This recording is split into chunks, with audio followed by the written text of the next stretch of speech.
Welcome to the Genius Factory. Enjoy the video. You begin by preparing a confined environment so dependencies do not leak.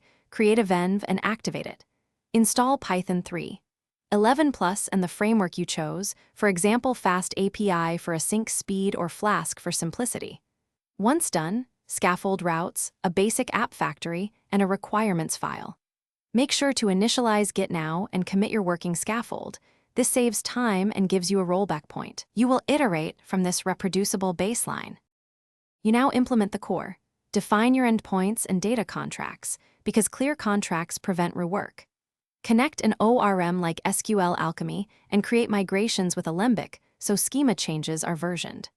Once data is reliable, add caching with Redis and background processing via Celery or RQ to keep requests fast. Make sure to add authentication using JWT or OAuth2 and centralize config. Then write tests that exercise main flows. Automated tests catch regressions before deployment. You finalize by containerizing the app and wiring up continuous integration so builds are repeatable. Push images to a registry and deploy with health checks.